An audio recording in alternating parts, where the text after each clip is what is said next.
ও মুসলমান, তোমার ঘরে আল্লাহর কোন লানত পড়লো? মুসলমানের ঘরে আগে যদি সকালবেলা হেঁটে যাওয়া যেত, ও মুরব্বী বাবাজিরা আপনারা বলেন আমার কত সত্য না মিথ্যা? আগের দিনে মুসলমানের বাড়ির সামনে দিয়ে গেলে, মুসলমানের ঘরের সামনে দিয়ে গেলে কোরআন তেলাওয়াতের আওয়াজ পাওয়া যেত। দুর্ভাগ্য, মুসলমানের কপাল পুড়েছে, মুসলমানের কপাল পুড়েছে। এখন মুসলমানের ঘরের সামনে দিয়ে, বাড়ির সামনে দিয়ে হাঁটবেন, কোনো মুসলমানের ঘরে সকাল সন্ধ্যায় কোরআনের আওয়াজ পাওয়া যায় না। ইল্লা মাশাআল্লাহ 1 লক্ষ ঘর যদি তালাশ করা হয় একটা পাওয়া মুশকিল। হাজার না, লক্ষ বলেছে, লক্ষ ঘরের মধ্যে একটা ঘরও পাওয়া যায় কিনা মুশকিল। এই জন্য আসুন কোরআনুল কারীমের আওয়াজ, কোরআনুল কারীমের তেলাওয়াত আল্লাহ ভালোবাসেন। এই যে আপনারা সকালবেলায় সন্তানগুলোরে কেজি স্কুলে দেন, এই কেজি স্কুলে কেন দিবেন? কেজি স্কুলে কেন দেবেন? ভালো শিক্ষার জন্য। এই বাংলাদেশে একটা মেথড, এই কেজি স্কুলটা আবিষ্কার করেছিল একজন জার্মান শিক্ষাবিদ, ফ্রয়েবল। নাম কি বলেন তো? ফ্রয়েবল। এই যে আপনাদের যারা 9-10 ছাত্র যারা আছেন, ডিকশনারি খুলে দেখবেন KG school, a school for developing mind of children. A school for developing mind of children, one Froebel's principle. Froebel একজন জার্মান শিক্ষাবিদ, মনস্তাত্ত্বিক শিক্ষাবিদ। সে মনস্তাত্ত্বিক পদ্ধতি দিয়ে, সাইকোলজিক্যাল ওয়ে বাচ্চাদেরকে শিক্ষা দিত। আনন্দের ছলে একটা খেলার মেথড তৈরি করলো, খেলাধুলার তালে তালে এই শিক্ষাটা গ্রহণ করবে, বাচ্চা খেলবেও শিখবেও, অনেক কিছু তার শেখা হয়ে যাবে। কিন্তু দুর্ভাগ্য, আমাদের এই ভারতীয় উপমহাদেশে স্কুলটা আসলো এট দ্য কুল মর্নিং, সকাল 9টায় নয়, আপনার 7টায় 8টায় নয়, একদম ভোরবেলা। কারণটা কি? ওই কাফেরের বাচ্চা, বেদিনের বাচ্চা, ইসলাম বিদ্বেষী নাস্তিক মুরতাদের বাচ্চা জানে, বুদ্ধিজীবী নামধারী ওই বুদ্ধি প্রতিবন্ধী ইসলামের দুশ্মনগুলো জানে, আবু জাহেলের প্রেতাত্মারা জানে এ দেশের সন্তানগুলি সকালবেলা ঘুম থেকে উঠে মক্তবে যায়, মসজিদে যায়, হেফজখানায় যায়, সবক পড়ার জন্য কোরআন নিয়ে যায়, কায়দা নিয়ে যায়, আম্মা পাড়ার এই বই নিয়ে যায়, ওরা কোরআন শেখার জন্য। মুসলমানের সন্তানকে কোরআন থেকে মাহরুম করতে পারলে অনেক কিছু থেকে মাহরুম করা যাবে। এই জন্য কেজি স্কুলের আমি বিপক্ষে নয়, আমি পক্ষে। কিন্তু সকাল 9টায় নয়, এট দ্য কুল মর্নিং, খুব ভোরে। কথা কি সত্য না মিথ্যা? উদ্দেশ্য হলো তোমার মুসলমানের কালচার কিভাবে ছিনিয়ে নেওয়া যায়। যাই হোক, আমি দোয়া করি অন্তর থেকে এই ভারতীয় উপমহাদেশে, শোনেন, এই ভারতীয় উপমহাদেশে একজন সন্তান ওই ফ্রয়েবলের মতো, তিনি হলেন কারি বেলায়েত সাহেব। কারি বেলায়েত সাহেব এই আল্লাহর বান্দা, সে নতুন একটা মেথড, একটা সাইকোলজিক্যাল মেথড, একটা সায়েন্টিফিক মেথড তিনি আবিষ্কার করলেন, যার নাম নুরানি মাদ্রাসা। এই নুরানি মাদ্রাসা হওয়ার কারণে আলহামদুলিল্লাহ আবার কিছু পরিবর্তন আসছে। বলেন আলহামদুলিল্লাহ, বলেন। আমি তো মনে করি প্রত্যেক গ্রামে গ্রামে লোকদের উচিত টাকা তুলে, চাঁদা তুলে নিজেরা এই রাস্তায় রাস্তায় ভিক্ষা করে না। খবরদার বাচ্চাদেরকে দিয়ে কখনো ভিক্ষা করাবেন না রাস্তায়। ওয়াজ মাহফিল একটা দিয়ে বাচ্চাদেরকে রাস্তায় পাঠাতে ভিক্ষা করার জন্য। যেই মোল্লা মৌলবী মুন্সিদের টাকায় ভরে না পেট, ওদের মতো বেয়াদবদেরকে, ওদের মতো নাদামদেরকে, ওদের মতো পয়সাখোরদেরকে দাওয়াত দেবেন না, যারা বাচ্চাদেরকে দিয়ে রাস্তায় ভিক্ষা করাইয়া তারপরে তাদেরকে হাদিয়া মিটান লাগে। এগুলা খারাপ একটা নজির। দুনিয়া এই কাজ ওই কাজ সব নিজেরা নিজেরা চাঁদা করে হয়ে যায়, আর আল্লাহর মাহফিল ধর্মীয় কিছু করলেই 14 গোষ্ঠী মিলে ভিক্ষা করা শুরু করা লাগে। আর এটা আমার দায়িত্ব, এটা আমার নৈতিক দায়িত্ব। আমার 5000 টাকা দেওয়ার ক্ষমতা আছে, তুই কত দিবি, তুই কত দিবি, ভাই আপনি কত দেবেন, চাচা আপনি কত দেবেন। এলাকার থেকে সবাই মিলে স্বতঃস্ফূর্ত চাঁদা তুলবে, করবে এই কাজ। আজকে মুসলমানদের কাছে আমরা লজ্জায় গোটা পৃথিবীর কাছে মাথা নত করেছি। কোনো মন্দির হলে, কোনো প্যাগোডা হলে, কোনো গির্জা হলে রাস্তায় রাস্তায় ভিক্ষা হয় না। আমরা মুসলমানের একটা কিছু করেই রাস্তায় ভিক্ষায় নামতে হয়। আর এই জন্য অনেক লোকেরা এই ধর্মীয় শিক্ষার দিকে আগাতে চায় না, কয় যে ভিক্ষার শিক্ষায় দেব, দুঃখ লাগে। এগুলো আমাদের দায়িত্ব। সমাজে যারা আছেন, এস্টাবলিশ যারা আছেন, আপনাদের প্রত্যেকের নৈতিক দায়িত্ব। কুল্লুকুম রাইন ওয়া কুল্লুকুম মাসউলুন আন রাইয়াতিহি। আপনি বিদেশে আছেন, আপনি চাকরি করেন, আপনার কত অ্যাবিলিটি আছে, আপনার ইকোনমিক্যাল অ্যাবিলিটি, ফিনান্সিয়াল সলভেন্সি কতটুকু আছে আপনি জানেন। চাঁদা করে 5 লাখ টাকা তুলবেন, সেই টাকা দিয়ে নুরানি মাদ্রাসা করবেন, রাস্তায় রাস্তায় ভিক্ষা করবেন, আর বাচ্চাদেরকে পোস্টার হ্যান্ডবিল একটা দিয়ে ভিক্ষা করাতে পাঠাবেন। একজন ভালো মানুষ ভাববেন না এই ভিক্ষার পড়ায় আমার সন্তান দেওয়া দরকার নাই। আল্লাহ তাআলা বলেন মায়ের তিনটা কষ্ট। মা সন্তানকে গর্ভে ধারণ করেন কষ্ট করে, একটা জিন্দা মানুষ আর একটা জিন্দা মানুষকে পেটের মধ্যে নিয়ে চলাফেরা করা। এই সন্তান পেটে থাকলে মা ঠিক মতো ঘুমাতে পারেন না, খেতে পারেন না, কোনো কিছুই মার ভালো লাগে না, অস্থির লাগে, অস্বস্তি লাগে। আবার সন্তান যখন ডেলিভারি হয়, একটা মানুষ জবা করলে, একটা গরু ছাগল জবা করলে যেমনটি রক্ত পড়ে, একটা মা যখন সন্তান ডেলিভারি করে মা এরকম রক্তাক্ত হয়ে যায়। আবার এই সন্তানটারে মা এই সন্তানটারে দুধ খাওয়ায়, লালন পালন করায়, তার পায়খানা প্রস্রাবগুলো ধুয়ে মুছে পরিষ্কার করে।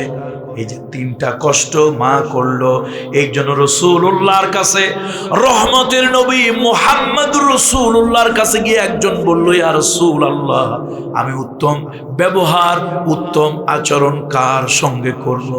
নবীজি বললেন, উম্মুকা, তোমার মায়ের সঙ্গে। ক্বালা সুম্মা মান ইয়া রাসূলুল্লাহ, হে নবী, মায়ের সঙ্গে ভালো ব্যবহার করব, এরপরে আমি কার সঙ্গে ভালো ব্যবহার করব? আর বললেন উম্মুকা, তোমার মায়ের সাথে।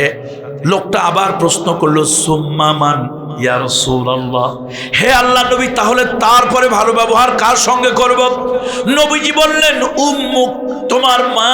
হাকাদা সালাসা মাররাত, তিনবার নবীজি মায়ের কথা বললেন। এবার চতুর্থবার বললেন বাবার কথা, পঞ্চমবার বললেন রক্তের ভাই বোন আত্মীয় স্বজনের কথা, এরপরে বললেন প্রতিবেশীর কথা। সুবহানাল্লাহ।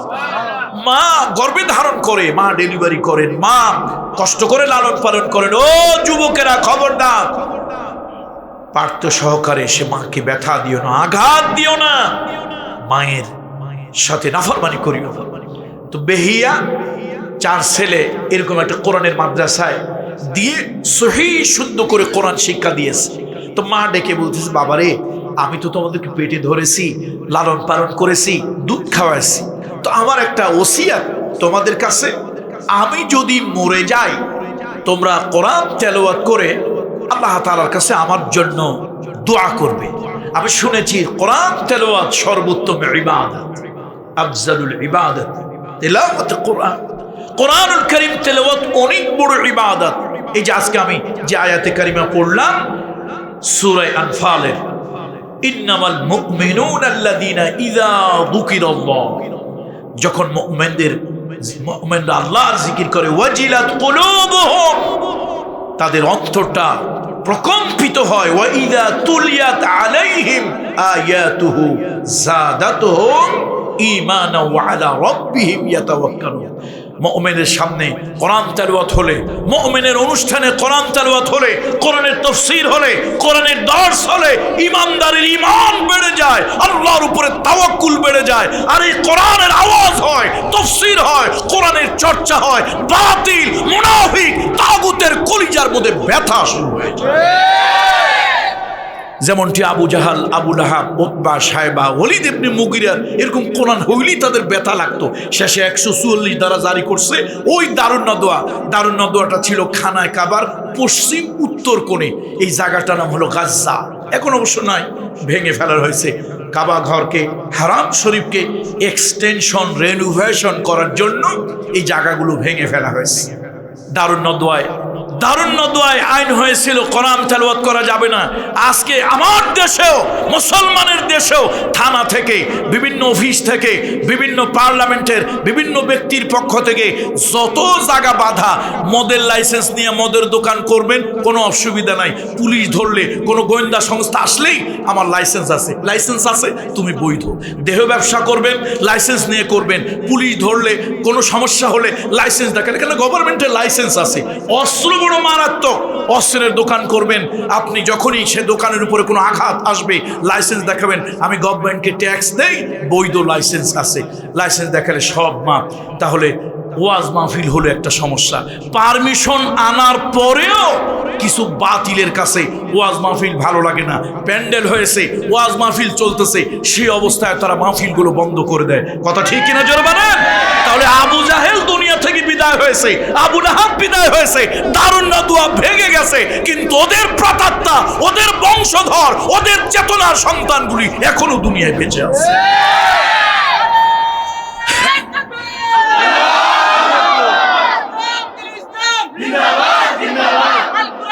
বন্ধুরা আমার, কোরআনুল কারীম এমন একটা কিতাব যা পড়লে সওয়াব, মোহাব্বত করে ধরলে সওয়াব, যা শুনলে সওয়াব। পৃথিবীতে ব্যতিক্রম ধর্মী একখানা কিতাব এরকম আর কেউ নাই। মোহাব্বত করে ধরবেন, এটা আমার মালিকের, এটা আমার মালিকের বাণী, এই যে এতটুকু আবেগ নিয়ে ধরেছেন, গুনাহ হবে না, উল্টা সওয়াব হবে। পড়বেন অথবা কেউ পড়তেছে তার থেকে শুনবেন, আল্লাহ সব কাজই সওয়াব, সওয়াব আর সওয়াব। সেই কিতাবটা সন্তানকে শিক্ষা দিয়েছে একজন মহিলা। এখন মহিলা বলছে, বাবারে তোমরা, আমি শুনেছি কোরআনুল কারীম তেলাওয়াত অনেক বড় সওয়াবের, ঈমান বেড়ে যায়, তোমরা বেশি বেশি এটা তেলাওয়াত করবে, আর সুযোগ পেলেই আমার জন্য আল্লাহর কাছে দোয়া করবে। তো এই ওসিয়াত করার কয়েকদিন পরে ওই মহিলা ইন্তেকাল করেছে, মুনতাকিল হয়েছে, মারা গেছে। ইন্না লিল্লাহি ওয়া ইন্না ইলাইহি রাজিউন। এখন মহিলা মারা গেছে, ছেলেরা খুব ইজ্জতের সাথে, খুব তাজিমের সাথে মাকে আপনার কাফন পরিয়ে, জানাজা পড়িয়ে মাকে গ্রামের একটা কবরস্থানে, আপনারা কবরস্থানই তো বলে নাকি, কোথাও বলে গোরস্থান, কবরস্থান, তো এরকম একটা কবরস্থানে মাকে দাফন করেছে। এখন মায়ের কি ওসিয়াত ছিল মরার আগে? সব ছেলেদেরকে ডেকে কি বলছিল? আমি কষ্ট করে তোমাদেরকে গর্ভে ধারণ করেছি, দুধ খাওয়াইছি, লালন পালন করিয়েছি, পায়খানা প্রস্রাব পরিষ্কার করেছি, এরপরে তোমাদেরকে আমি কোরআন শিক্ষা দিয়েছি। বাবা আমি কিচ্ছু চাই না, মরার পরে আমার জন্য একটু কোরআনুল কারীম তেলাওয়াত করে আল্লাহর কাছে একটু দোয়া করবে। এখন চার ভাই যুক্তি করে যখনই সময় পায়, কাজ বাজ ব্যবসা বাণিজ্যর ফাঁকে যখনই সুযোগ হয় কোরআন তেলাওয়াত করে। তো এই মহিলার বড় ছেলেটা, সে ছিল আবার একটু ভিন্ন চরিত্রের, ভিন্ন মেজাজের। সে চিন্তা করলো, সে নিয়মিত তাহাজ্জুদের নামাজ পড়তো। তাহাজ্জুদের নামাজ, শেষ রাতের নামাজ এমন একটা ইবাদত, এর দ্বারা মানুষের ঈমান বেড়ে যায়, ঈমানের নূর বেড়ে যায়, ঈমানের সৌন্দর্য বেড়ে যায়, মানুষ আল্লাহ তাআলার নৈকট্য লাভ করে। আল্লাহু আকবার। শেষ রাতের নামাজ, এর দ্বারা অনেকগুলো ফায়দা। এখন ওই বড় ছেলেটার অভ্যাস রাতের বেলা তাহাজ্জুদের নামাজ পড়তো। বেহিয়ার বড় ছেলে বলেন, আমি মনে মনে ভাবলাম কোরআন তেলাওয়াত করলে এক হরফে 10 নেকি। মান ক্বারাআ হারফাম মিন কিতাবিল্লাহি ফালাহু বিহি হাসানাতুন ওয়াল হাসানাতু বিআশরি আমসালিহা। কেউ যদি কোরআনুল কারীমের একটা হরফ পড়ে, একটা অ্যালফাবেট, একটা হরফ যদি, অক্ষর যদি কেউ পড়ে, আল্লাহ তাআলা এর বিনিময় তাকে কম করে হলো সর্বনিম্ন 10টা নেকি আল্লাহ তাআলা দান করে, একটা হরফের বিনিময়। আর সাইয়্যিদুনা আলী রাদিয়াল্লাহু তাআলা তিনি বলেছেন, আলী রাদিয়াল্লাহু তাআলার একটা বর্ণনা, কেউ যদি নামাজের মধ্যে দাঁড়ায় দাঁড়ায়, নামাজ কি বসে বসে পড়তে হয় না দাঁড়ায় দাঁড়ায় পড়তে হয়? নামাজ পড়া ফরজ, দাঁড়িয়ে পড়া ফরজ। হ্যাঁ, ওজোরের কারণে কেউ বসতে পারে, সেটা মারাত্মক ওজোর হতে হবে, খোড়া ওজোর না। তা সলাত, নামাজ, এই সলাত পড়া ফরজ, দাঁড়িয়ে পড়া ফরজ। সাইয়েদনা আলী বলেছেন রাদিয়াল্লাহু তাআলা আনহু বলেছেন, কেউ যদি নামাজের মধ্যে দাঁড়িয়ে দাঁড়িয়ে কোরআন কারীম তেলাওয়াত করে, এই নামাজের কেরাতে প্রত্যেকটা হরফে 100 করে নেকি হয়। এখন বেহিয়ার বড় ছেলে চিন্তা করে, কোরআন তেলাওয়াত করলে প্রত্যেক হরফে 10 নেকি, নামাজের মধ্যে করলে 100 নেকি। আমি তাহাজ্জুদের নামাজের লম্বা লম্বা সূরা দিয়া, লম্বা লম্বা কিরাত দিয়া তাহাজ্জুদের নামাজ পড়ব, দুইটা কাজ হবে। একটা হলো তাহাজ্জুদের নামাজের সওয়াবও পেলাম, আবার কোরআনুল কারীম তেলাওয়াতের প্রত্যেক হরফে কয় নেকি করে পেলাম? 100 করে নেকি পেলাম। এই ছেলে প্রত্যেক রাতে রাতে উঠে তাহাজ্জুদের নামাজ পড়ে আর মায়ের জন্য আল্লাহর কাছে হাত তুলে চোখের পানি ছেড়ে দেয়। দেখেন নিজের সন্তানের দোয়া আর ভাড়াটিয়া হুজুরের দোয়া কখনোই এক হতে পারে না। নিজের সন্তানের দোয়ার ভাড়াটিয়া 40 জন বুজুর্গ দিয়া যদি আপনি দোয়া করান, আর আপনি গুনাহগার পাপী সন্তান, আল্লাহর কাছে যদি বাবার জন্য, মায়ের জন্য, দাদা দাদি, নানা নানির জন্য, আপনজনের জন্য আপনি যদি দোয়া করেন, ওই 40 জন আলেম হাফেজ বুজুর্গের থেকে আপনার দোয়াটা অধিক মূল্যবান হবে। কেন? আপনার সাথে রক্তের সম্পর্ক, রেহেমের সম্পর্ক, আত্মার সম্পর্ক, আপনার সাথে নারীর সম্পর্ক, এই জন্য আপনার দোয়াটার বেশি ফজিলত। সুবহানাল্লাহ পড়ে। বেহিয়ার বড় ছেলে বলেন, তাহাজ্জুদের নামাজ আদায় করে গভীর রাত আমি একটু ঘুমিয়ে পড়লাম, এখনো ফজরের আজান হয় নাই। ফজরের আজানের আগে একটু ঘুমালাম। আমি স্বপ্নের মধ্যে দেখলাম আমার মাকে যে কবরস্থানে দাফন করেছি, ওই কবরস্থানের সামনে দিয়ে আমি হেঁটে হেঁটে যাচ্ছি। আমি লক্ষ্য করলাম ওই কবরস্থানের মধ্যে অনেকগুলো মানুষ কি যেন কুড়ায় কুড়াইয়া টোকায়া টোকায় নিচ্ছে। তাদের চেহারার মধ্যে আযাব এবং গজবের চিহ্ন, শাস্তির চিহ্ন। আমি আর একটু সামনে গেলাম, দেখতে পেলাম ওই কবরস্থানের সুন্দর সিংহাসনে, সুন্দর ফরাসের চাদরের উপরে আমার মা জননী গর্ভধারিণী বসে আছে। আমি স্বপ্নের মধ্যে মাকে একটা সালাম দিলাম, মা গো আপনি কেমন আছেন? মা আমার সালামের জবাব দিল আর বলল, বাবা আমি ভালো আছি, আল্লাহ বড় ভালো রেখেছেন। মা আল্লাহর ফেরেশতারা আপনার সঙ্গে কেমন ব্যবহার করেছেন? মা বলল, আলহামদুলিল্লাহ, আল্লাহ তাআলার ফেরেশতারা আমার সঙ্গে বড় ভালো ব্যবহার করেছে, আমার সঙ্গে ভালো ব্যবহার করেছে। আমার আল্লাহ তাআলা গায়েব থেকে আমাকে ডেকে বলেছে, ও বেহি আমার কাছে কি চাও? আমি বলেছি, আল্লাহ আপনি অনেক কিছু দিয়েছেন, আর চাই না, শুধু চাই কিয়ামতের দিন বিচার ফয়সালার পরে ওই জান্নাতের ভিতরে আপনি আল্লাহকে যেন আমি দেখতে পাই। দিদারে ইলাহি, আল্লাহর দেখার থেকে বড় নিয়ামত, বড় পাওয়া মুমিনের জন্য আর কিছুই নাই, এটা বেহেশতের থেকেও বড়। আল্লাহু আকবার। বেহিয়ার বড় ছেলে বলেন, স্বপ্নের মধ্যে আমি এবার মাকে জিজ্ঞেস করলাম, মা গো ওই লোকগুলি কারা যারা এতিমের মতো, ভিক্ষুকের মতো, বিভিন্ন মামলার আসামির মতো, যাদের চেহারার মধ্যে আযাব এবং গজবের চিহ্ন, ওই মানুষগুলো কারা? মা বলল, বাবারে ওরা এই গ্রামের মুরব্বী, হতভাগা, কপাল পোড়া, দুর্ভাগা। এই মানুষগুলি দুনিয়ায় ধন দৌলত, টাকা পয়সা, জমি জমা রেখে আসছে, ছেলে মেয়ে রেখে আসছে, কিন্তু মৃত্যুর পরে আমল দেওয়ার জন্য কিছুই রাখে নাই।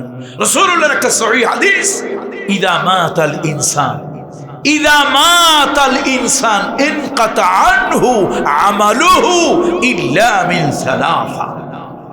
মানুষ যখন মৃত্যুবরণ করে, যে মানুষই হোক, মারা গেলে ইনকাতা, এটা আপনারা আবার বাংলা থেকে ইংরেজি ভালো বোঝেন, অনেকে বাংলা কইলে বোঝে না কিন্তু ইংরেজি ভালো বোঝে, কথা ঠিক কি না? তো ইনকাতা মানে হচ্ছে ডিসকানেক্ট হওয়া, বিচ্ছিন্ন হয়ে যাওয়া। মানুষ যখন মারা যায়, কবরে যায়, তার সব আমল তার থেকে বিচ্ছিন্ন হয়ে যায়, জুদা হয়ে যায়, আমলের দরজা বন্ধ হয়ে যায়। তবে ইল্লা মিন সালাসা, তিনটা এর পরও চলে।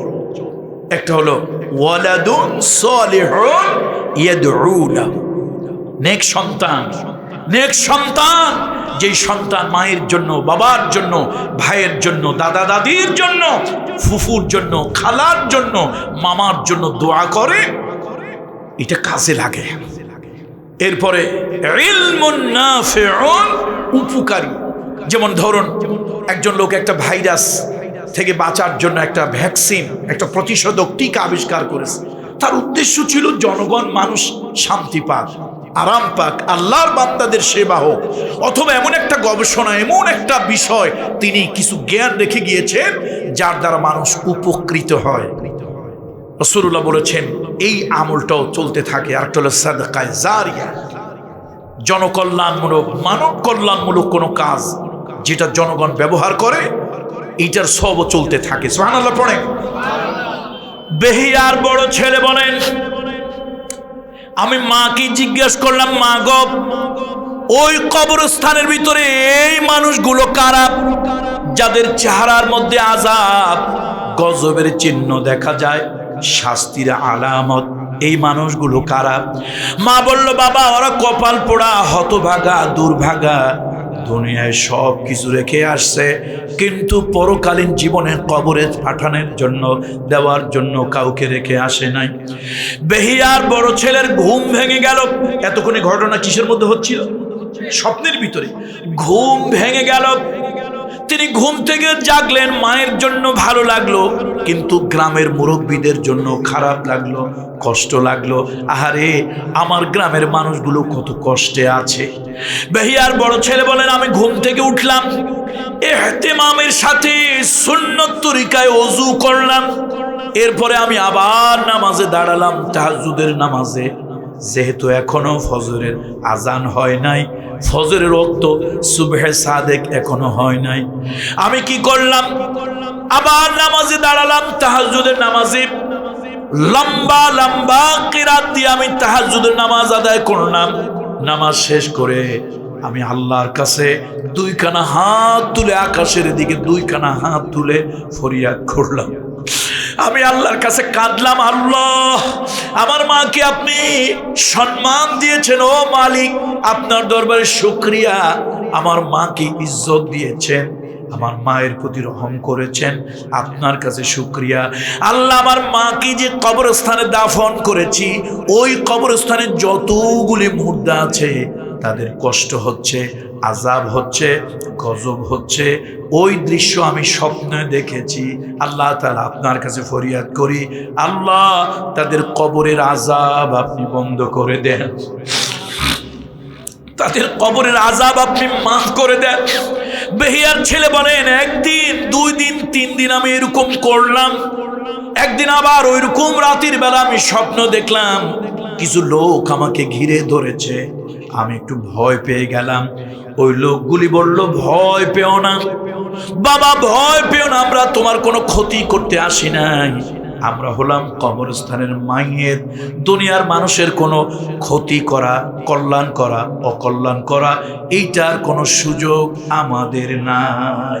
এই জন্য কবরের কাছে আপনারা গিয়ে জিয়ারত করেন, কবরের কাছে জিয়ারত করেন কি কবরওয়ালার থেকে ফায়দা নেওয়ার জন্য না। রাসূলুল্লাহ কবর জিয়ারত করতে বলেছেন, কিসের জন্য বলেছেন? এই উম্মত তাও জানে না, এই জাতি তাও জানে না, মূর্খগুলো তাও জানে না রাসূলুল্লাহ কেন কবর জিয়ারত করতে বলেছেন। কবর জিয়ারতের উদ্দেশ্য হলো আপনার বেশি বেশি মৃত্যুর কথা স্মরণ হবে, পরকালের কথা স্মরণ হবে। মনে মনে ভাববেন কবর দেখে, আহারে, এই কবর হলো এক সময় কত দাপট ছিল, আজকে কবরের সাথে, কবরে ঢুকে গেছে, মাটির সাথে বিলীন হয়ে গেছে, আজকে তার রূহ হয় ইল্লিনে অথবা সিজ্জিনে আছে। আমারও একদিন এইরকম পরিণতি হবে। এই কবর দেখলে, কবরের কথা, মৃত্যুর কথা স্মরণ করলে সন্ত্রাসী, সাদাবাজি, রাহাজানি, অহংকার এগুলি থাকে না। দেখবেন দুনিয়ার মানুষ ক্ষমতায় যাওয়ার জন্য কতজনের হাতে ধরে, পায়ে ধরে, ঠ্যাঙ্গে ধরে, আরো কত কিছু করে। ভাই, আমার একটু ভোট দিয়ে সেবক বানান। সেবক বলেন তো কি বানান? সেবক। তারপরে ক্ষমতা পাইয়া হইছে সেবক। সেবক হওয়ার পরে অনেকদিন ক্ষমতায় থেকে হইল শাসক। আগে ছিল কি বলেন তো? সেবক হইয়া ক্ষমতা অনেকদিন হয়েছে, তো ক্ষমতা অনেকদিন হওয়ার পরে এখন হয়ে গেল শাসক। কিছুদিন দেখলো যে ভালোই তো, কামাই টামাই ভালো হয়, রাহাজানি, সন্ত্রাস, সাদাবাজি করা যায়। এবার আর সেবক নয়, এবার হয়ে গেল শোষক। বলেন কি হইল? তাহলে প্রথম হইতে চাইছিল কি, তারপরে কি? শাসক, তারপরে কি? শোষক হলো। তবে হ্যাঁ, 2-1টা লোক কিন্তু ভালো, 2-1টা লোক ভালো আছে। শোনেন, আপনারা যারা এই অঞ্চলে, মাইকের আওয়াজ যতদূর যাচ্ছে, এই এলাকার মধ্যে যদি কোনো চেয়ারম্যান মেম্বার থাকে, আপনাদের জন্য একটা টিপস আমি দিয়ে যাই। অনেকেই এটাকে খারাপ মনে করেন, এই কোরআন শরীফ হাতে নিয়ে বলছি, এটা খারাপ নয়। আমার আলোচনার মধ্যে যদি কোনো চেয়ারম্যান মেম্বার থাকেন, ভালো করে শোনেন, এই কাজটা খারাপ নয়। পাবলিকে সমালোচনা করবে, মানুষের এটা হিউম্যান হ্যাবিট। শোনেন, সারা রাত তাহাজ্জুদের নামাজ পড়ে আল্লাহরে পাওয়া যায়, আর খালেস নিয়তে ফরজ নামাজটা আদায় করে হারামকে হারাম জেনে হালালকে হালাল জেনে চলে যদি জনগণের সেবা করেন, স্বয়ং আল্লাহকে পাওয়া যায়। কারে পাওয়া যায় বলেন তো? কারে পাওয়া যায়? আল্লাহকে পাওয়া যায়। ইবাদতের দ্বারা বেহেশত, আর জনসেবা মানব সেবার দ্বারা কি পাওয়া যায়? তাহলে আল্লাহ বড় না বেহেশত বড়? মাল্লাহুল মাওলা ফালাহুল কুল, মান কানা লিল্লাহি কানাল্লাহু লাহু। যদি খালেস নিয়তে জনগণের সেবা করেন, আল্লাহ মানুষের সেবা কেউ না কেউ তো করবে, আমি একজন জনগণের সেবক হিসাবে, তোমার বান্দা, তাদের খাদেম হিসাবে আমি কাজ করছি, তাহলে দুনিয়ার সম্মানও পাইলেন। এই শুধু নিয়তটা ঘুরায় দেওয়ার কারণে আল্লাহর আপনি নিকটবর্তী হলেন। তবে শর্ত 5 ওয়াক্ত সালাত আদায় করতে হবে, হারামকে হারাম জেনে ঘৃণা করে দূরে থাকতে হবে, আল্লাহর হালালকে উপভোগ করতে হবে, আল্লাহর হালালকে গ্রহণ করতে হবে। বেশি কিছু আপনার রাত জেগে জেগে ইবাদত বন্দি করতে হবে না। বিচারে যাবেন, চেয়ারম্যান সাহেব, মেম্বার সাহেব বিচারে যাবেন, আপনি মনে মনে খেয়াল করবেন আমার আল্লাহ দেখতেছে, আমি জনগণের সেবক, আমি দল দেখে, গোষ্ঠী দেখে, আমি ইত্যাদি দেখে বিচার করব না, ন্যায় বিচার করবেন।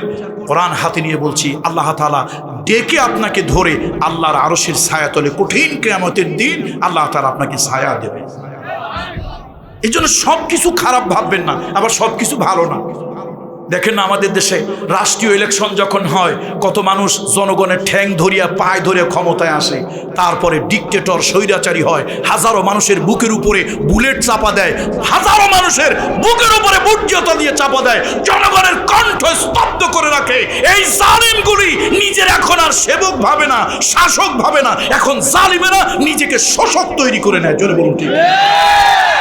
এগুলো খোদার গজব, এগুলো আল্লাহ গজব, গজব।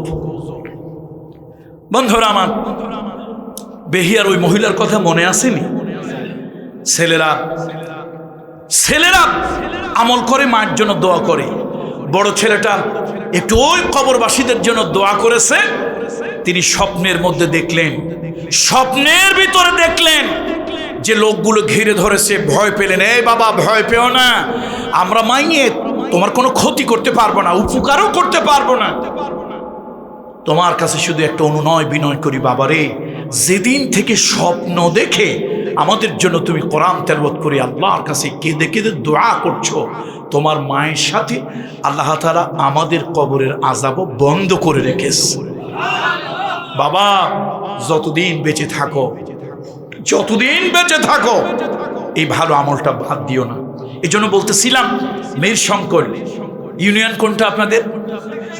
হ্যাঁ, বুঝি নাই। জয় সন্ধি, চণ্ডী, চণ্ডী। আচ্ছা, ও বাপরে কঠিন নাম, দাঁত তো আমার ভেঙেই যাবে। আচ্ছা, যা হোক, এই যে কঠিন এই ইবাদতটা আপনারা করতেছেন, গ্রামে একটা তাহফিজুল কোরআন মাদ্রাসা করেছেন, আমি এসে করেছি, আপনারাই করেছেন। কে চালাচ্ছে? আমরা আরেক জায়গা থেকে এসে চালাচ্ছি, আলহামদুলিল্লাহ আপনারাই চালাচ্ছেন। কিন্তু এই যে যারা উদ্যোগ নিয়েছেন, তারা একটা ভালো উদ্যোগ নিয়েছেন, একটা উত্তম উদ্যোগ আপনারা নিয়েছেন। এখন জীবিত থাকতে বুঝতে পারতেছেন না যে কি ফায়দা হচ্ছে। আল্লাহ যদি কবরবাসীদেরকে টেলিফোন করার কোনো সুযোগ থাকতো, অথবা কবরবাসীদের সাথে যদি কোনো লাইভে, কোনো সোশ্যাল মিডিয়া, আল্লাহর কোনো মিডিয়া থাকতো, কবরের রুহুদের সাথে কথা বলা যায়, তাহলে তারা বলতো নিশ্চয়, ও আল্লাহর বান্দারা, আমি বড় ভালো আছি, আমরা তৃপ্তি পাচ্ছি, শান্তি পাচ্ছি, আরাম পাচ্ছি।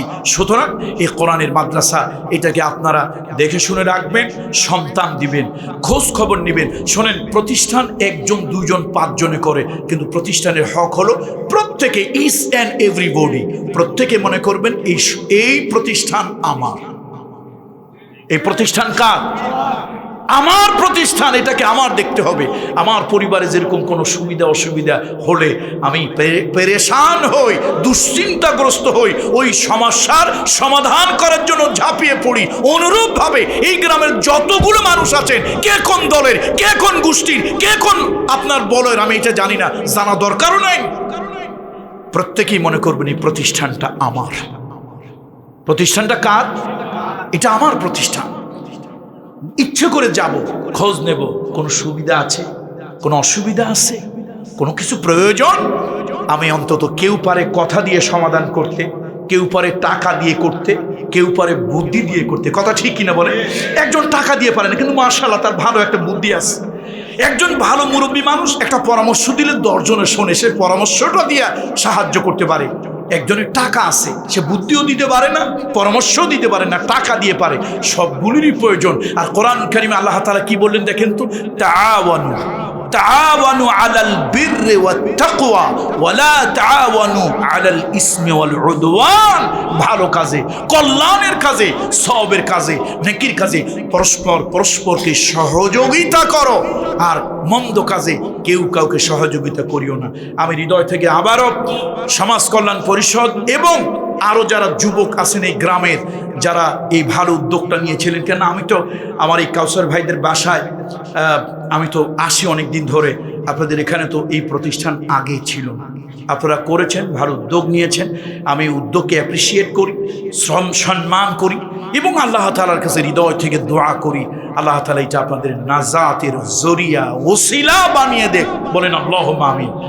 ওয়াবতাগু ইলাইহিল ওয়াসিলা, কোরআনুল কারীম, ওয়াবতাগু ইলাইহিল ওয়াসিলা। তাফসীর ইবনে কাসিরে আসছে ওসিলা কি? ওসিলা হলো এমন কোন নেক আমল করা যেটা শুধুমাত্র আল্লাহর সন্তুষ্টির জন্য করেছে, শুধুমাত্র আল্লাহর সন্তুষ্টির জন্য করেছে, এমন কোন নেক আমল কিয়ামতের দিন নাজাতের, আল্লাহর কাছে নাজাতের, মাগফিরাতের একটা ওসিলা হবে। যা হোক, আমি আর কথা বাড়াচ্ছি না। সূরা আনফাল 2 নম্বর আয়াত, ইন্নামাল মুমিনুনা আল্লাযীনা ইযা যুকিরাল্লাহ ওয়াজিলাত কুলুবুহুম। ঈমানদাররা যখন আল্লাহর জিকির করে, ঈমানদারেরা আল্লাহর জিকির যখন করে, তাদের ভয়টা আল্লাহর ভালোবাসা, আল্লাহর মোহাব্বত, আল্লাহর ভয়, এই দিলটা প্রকম্পিত হয়। এই অনেকেই আছেন মানসিক হতাশায় ভোগেন, অনেকেই আছেন। যেহেতু আমরা মানুষের মেন্টাল মোটিভেশন করি, আমরা মানুষের মনস্তাত্ত্বিক, আমরা মানুষকে বিভিন্ন পদ্ধতিতে নিয়ে যাই। এই জন্য আমাদের কাছে নানান ধরনের এই সাইকোলজিক্যাল পেশেন্ট, নানান ধরনের মানসিক রোগী, মনস্তাত্ত্বিক রোগী আমাদের কাছে আসে। একজন মনোবিজ্ঞানী, সম্ভবত নাম তার ভ্যান্ডার হোভেন, মিস্টার ভ্যান্ডার হোভেন। তিনি একজন মনোবিজ্ঞানী। দেখেন আজকে বাস্তবমুখী, দেখেন আপনারা তো এই বিশেষ করে তরুণ যুবকেরা আল্লাহ নামের তসবিহ জিকির করতেই চায় না, করতেই চায় না। এই মিস্টার ভ্যান্ডার হোভেন উনি শুনলেন যে আল্লাহর জিকিরে অন্তরে প্রশান্তি আসে। আল্লাহর জিকিরে কি আসে বলেন তো? অন্তরে, আলা বিযিকরিল্লাহি তাতমাইন্নুল কুলুব, আল্লাহর জিকিরে অন্তরে প্রশান্তি আসে। এ কথা শুনলেন। এখন এই মনোবিজ্ঞানী চিন্তা করলেন, মুসলমানরা কি মিথ্যা কথা কয়? কোরআন শরীফে কি মিথ্যা কথা না সত্য কথা? আমি পরীক্ষা করব। শোনেন ভালো করে, আমার দিকে নজর দেন সবাই। তিনি চিন্তা করলেন, এই কোরআন নিয়ে যারাই গবেষণা করতে গেছে, আল্লাহ তাদেরকে দ্বীনের নেয়ামত দান করেছে। জাপানের একজন বিজ্ঞানী নোবেল প্রাইজ পেয়েছে, নোবেল প্রাইজ। সেই নোবেল প্রাইজ পেয়েছিল কিসের উপরে? অটোফেজির উপরে। এই যে আমরা রোজা রাখি, রোজা, এই রোজার দ্বারা মানুষের শরীরের মধ্যে কোষ মরে গিয়ে আবার নতুন করে কোষ গজায়, মানুষের শরীরের মধ্যে ইমিউনিটি সৃষ্টি হয়, মানুষের শরীরে অনেক ধরনের উপকার হয়। অটোফেজি সিস্টেম এই জাপানের বিজ্ঞানী করলেন। তিনি রোজার উপকারিতা দেখে ইসলাম গ্রহণ করলেন এবং এই গবেষণার দ্বারা তিনি বিশ্ববিখ্যাত সে নোবেল প্রাইজ তিনি লাভ করলেন। মুসলমান, তুমি খালি গুতাগুতি নিয়ে থাকো, কিলাকিলি নিয়ে থাকো। ওই যে কাজী নজরুলই তো বলছিল, বিশ্ব যখন এগিয়ে চলেছে আমরা রয়েছি বসে, বিবি তালাকের ফতুয়া খুঁজি ফেকাও হাদিস চষে। পৃথিবী যখন এগিয়ে গেছে আমরা তখন গুতাগুতি করি, ভাই টুপি কি লম্বা করে দেবো না কাট করে দেবো, ভাই হাত কি নাভির উপরে ধরবো না মাথার উপরে ধরবো, কোন জায়গায় কি করবো, এটা নিয়ে ব্যস্ত আছি। মুসলমান, Hulagu Khan Genghis Khan, Hulagu Khan Genghis Khan বিশ্বের অভিশপ্ত ব্যক্তি, ইতিহাস পড়ো মুসলমানের সন্তান। তারা বাগদাদ দখল করে মুসলমানদেরকে কচু কাটা করেছিল, রক্তাক্ত ছিল, সে একটা মসজিদে গিয়া বক্তৃতায় বলেছিল, কয় যে জানেন আমি এটা কেমনে পারলাম, কেমনে সম্ভব হইল? আমি এসে দেখলাম মুসলমান আছে, ঐক্য নাই, দেখি এই মুসলমান ওই মুসলমানরা নিয়ে ফতোয়া দেয়, এইটা এরকম হবে, আইন গাঢ় হবে না শক্ত হবে, এইটা কোথায় হবে ওইটা কোথায় হবে, এগুলো নিয়ে গুতাগুতি। আমি চিন্তা করলাম, আমার গোয়েন্দারা এই রিপোর্ট যখন দিল, আমি চিন্তা করলাম এই জাতিরে কাবু করা একদম সহজ, খালি একটু ধাওয়া দিলাম বা সব কাজ। এরপরে স্পেন কর্ডোবা, বাংলাদেশি মুসলমানেরা, আপনাদের থেকে ভালো মুসলমান স্পেন কর্ডোবা গ্রামোডায় ছিল। এমন কোন মসজিদ ছিল না যেই মসজিদের সাথে বিশাল বড় একটা লাইব্রেরি ছিল না, হাজার হাজার বই ছিল লাইব্রেরির ভিতরে। এই হালাকু খান, চেঙ্গিস খানেরা, এই স্পেন কর্ডোবা গ্রামোডা তারা যখন দখল করলো, মুসলমানদের সব বইগুলি মসজিদের লাইব্রেরি থেকে বের করে রাস্তায় পোড়ায় দিল। একজন অমুসলিম, এটা সপ্তাহ পরে সপ্তাহ পুড়তে লাগলো। একজন অমুসলিম তিনি লিখেছেন দুঃখ করে, মুসলমানদের এত বইপত্র পোড়ানো হয়েছে, সেই বইয়ের ছাই দিয়ে, বইয়ের ছাই, পোড়ানো ছাই দিয়ে জগৎ বিখ্যাত টাইগ্রিস নদীর উপর একটা বাঁধ নির্মাণ করা যেত। তাহলে বিশ্ববিখ্যাত টাইগ্রিস নদীর উপরে বইয়ের ছাই দিয়ে রাস্তা বানানো যেত। তাহলে কি পরিমাণ বই পুড়ছে। সে স্পেন কর্ডোবা এখন কি অবস্থা? মুসলমানদের কোনো নাম নিশান আছে? তাসখান, সমর খান, বুখারা আজকে ইলমে হাদিসের সারা দুনিয়ায় ইলমে হাদিসের যা খিদমত করেছে, এই তাসখান, সমর খান, বুখারা, উজবেকিস্তান, কাজাকিস্তান, তারা সারা দুনিয়ায় হাদিসের যা খিদমত করেছে, ওই আরবরাও যা করতে পারে নাই তারা তাই করেছে। ভালো মুসলমান ছিল, আজকে সেখানে ইসলামের নাম গন্ধ নাই। কেন? এই বামপন্থীরা, ইসলাম বিদ্বেষীরা, ধর্ম বিদ্বেষীরা, মুসলমানের ঘরে জন্ম নেওয়া কিছু কুলাঙ্গারেরা ইসলামকে ছেড়ে দিয়ে আস্তে আস্তে অন্যদিকে চলে যাওয়ার কারণে এখন সেখানে আজান দেওয়ার লোক পাওয়া যায় না। যেখানে বাড়ি বাড়ি হাফেজে কোরআন ছিল, মহল্লায় মহল্লায় হাফেজে হাদিস ছিল, আজকে সেখানে মুসলমানের নামটা পর্যন্ত খুলে পাওয়া যায় না। শত বছরের মসজিদ চাবি দিয়ে আটকানো আছে, কেউ ভয়তে খুলে 2 রাকাত নামাজ পড়তে সাহস পায় না। ভাববেন না মীর শঙ্করের জনগণ, আপনারাও ভালো থাকবেন, যে শিক্ষা ব্যবস্থা আসতেছে আপনাদের উপরে, আল্লাহ জানে কয়দিন পর কি আপনারা হবেন, এটা আল্লাহই ভালো জানে। সুতরাং আসুন, এই জাতিকে ধ্বংসের হাতে, কার কথা বলতেছিলাম? Doctor van der হোভেন। সে কোরআন শরীফের থেকে শুনেছে আল্লাহ তসবিহ, জিকির, কোরআন তেলাওয়াত, এগুলো নাকি দিলের শান্তি আসে। সে মনে মনে ভাবলো মুসলমানদের এই কোরআনকে মিথ্যা বানাইতে হবে। এবার তিনি কি করলেন? মানসিক হতাশাগ্রস্ত, যেহেতু তিনি মনোরোগ বিশেষজ্ঞ, মানসিক রোগের চিকিৎসক, এই জন্য তার কাছে শত শত এরকম রোগী যায়। তিনি কি করলেন? বিভিন্ন রোগীকে বিভিন্ন ঔষধ দিতে লাগলেন। আর মুসলমানদের কথা পরখ করার জন্য তিনি কিছু রোগীদেরকে, তাদেরকে একটা থেরাপি দিলেন। থেরাপি কি দিলেন ভাই? কি দিলেন বলেন, আওয়াজ দিয়ে বলেন, কি দিলেন? থেরাপি দিলেন। সে থেরাপিটা কি? তাদেরকে বললেন তাসবিহ পড়ো, সুবহানাল্লাহ, সুবহানাল্লাহ, আলহামদুলিল্লাহ, লা ইলাহা ইল্লাল্লাহ, আল্লাহু আকবার, এরকম কিছু তাসবিহ দিলেন। সুবহানাল্লাহি ওয়া বিহামদিহি সুবহানাল্লাহিল আযীম। এই কাউকে দিলেন ঔষধ আর কাউকে দিলেন থেরাপি। থেরাপি মানে এটা এক ধরনের, তোমরা এই তাসবিহগুলি আস্তে আস্তে প্রশান্তির সাথে পড়বে। এবার শরীরের বিভিন্ন জায়গায় বিভিন্ন মেশিনারি পার্টস, ওই যে আমরা যখন ইসিজি করি, আল্ট্রাসাউন্ড করি, দেখছেন না আপনারা? আল্ট্রাসাউন্ড, ইসিজি, নানান জায়গায় নানান যন্ত্রপাতি ধরে, এরকম গোটা হিউম্যান বডিতে নানান জায়গায় যন্ত্রপাতি সেট করা হলো। তারপরে তিনি দেখলেন, এবার কম্পিউটারে রিডিং নিলেন, ঔষধ যারা খাচ্ছে তাদের থেকে, তাসবিহ যারা পড়ছে তাদের হার্টের থেকে এমন একটা শক্তি উৎপন্ন হচ্ছে যে তাদের মেন্টাল স্যাটিসফ্যাকশন, তাদের মানসিক প্রশান্তি, দৈহিক প্রশান্তি এবং তাদের আত্মার প্রশান্তি বেশি আসতেছে। তিনি স্বীকার করলেন না আল্লাহ নামের তাসবিহতে আসলেই কাজ হয়, এটা কোরআনে আছে, এটা তো মহা ঔষধ। তিনি ইসলাম গ্রহণ করে মুসলমান হয়ে গেলেন। আলা বিযিকরিল্লাহি তাতমাইন্নু, ডক্টর ভ্যান্ডার হোভেন, সম্ভবত জার্মান। বন্ধুরা আমার, দুর্ভাগ্য কি জানেন? আমরা মুসলমান এগুলো নিয়ে চিন্তা গবেষণা করি না। আমরা আছি কিলাকিলিতে, কারে কে কত কিলাইতে পারবে, এগুলো নিয়ে আমরা ব্যস্ত আছি। আসুন, যা হোক, আমি আর কথা বাড়াবো না। আল্লাহ কয় আওয়াজ ভালোবাসে, কথা আমি শেষ করে দিচ্ছি। আল্লাহ কয় আওয়াজ ভালোবাসে? কয় আওয়াজ? তিন আওয়াজ ভালোবাসে। একটা হলো মোরগ যে শেষ রাতে ডাকে, সেই ডাক আল্লাহর কাছে ভালো লাগে। আর একটা হলো কি বলুন তো, আর একটা কি, কোরআন শরীফ তেলাওয়াত আল্লাহ ভালোবাসে। আর আরেকটা আওয়াজ ভালোবাসে যুবক ভাইরা, এটা মনে রাখবেন, আল্লাহ তাআলা শেষ রাতে আল্লাহর কাছে কেউ কাঁদলে, ওয়া সাউতুল মুস্তাগফিরিনা ফিল আসার, যত গুনাহ করুক আল্লাহর কাছে শেষ রাতে কাঁদলে এটা আল্লাহ তার গুনাহ মাফ করে দেয়, কলব সাফ করে দেয়, আল্লাহ তার ঈমানি নূরানি শক্তি বাড়িয়ে দেয়। এই জন্য তসবিহ পড়বেন, কোরআন তেলাওয়াত করবেন, আর আল্লাহ তাআলার কাছে শেষ রাতে উঠে আল্লাহর কাছে বলবেন, আল্লাহ আল্লাহ আমি পাপী, আমি গুনাহগার, আমি গুনাহ করেছি বেশুমার, আপনি আমাকে মাফ করে দেন।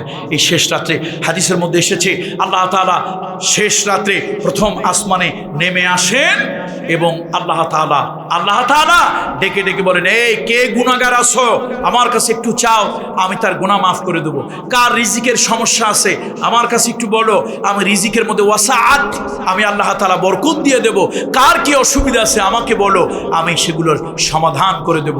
এই জন্য যত বিপদ আপদ হোক, উত্তম হলো সলাতুল হাজত নামাজ পড়া এবং শেষ রাতে আল্লাহর কাছে কান্নাকাটি করা। এর দ্বারা বিপদ আপদ বালা মুসিবত দূর হয়ে যায়। আল্লাহ তাআলা আমাদেরকে এগুলি পালন করার তৌফিক আল্লাহ তাআলা দান করুন। বলেন আল্লাহুম্মা আমিন, আল্লাহুম্মা আমিন। এই মাহফিলটা আল্লাহ কবুল করুন। এই মীর শঙ্কর এবং এই কোলাউড়ার যে যুবকেরা আজকে এখানে এসেছেন, এই যুবকদেরকে আল্লাহ তাআলা কবুল করুন। আপনারা যেন এরকম ভালো কাজ, কল্যাণের কাজ যেন আপনারা করতে পারেন, আল্লাহ তাআলা সেই তৌফিক আপনাদেরকে দান করুন। আমার জন্য সকলে দোয়া করবেন বেঁচে থাকলে। যেহেতু এই গ্রামে মাঝে মাঝে আমি আসি, এই অঞ্চলে মাহফিল করতে আসলে আমি তো এই গ্রামে এসেই থাকি আলহামদুলিল্লাহ। তো ইনশাআল্লাহ যদি আল্লাহ তাআলা হায়াতে বাঁচিয়ে রাখেন, আমি এই আপনাদের সাথে কোথাও না কোথাও ইনশাআল্লাহ দেখা হবে। আমি তো এটা করতে পারি না বাবা, অভ্যাস নাই। আপনারা মাদ্রাসার জন্য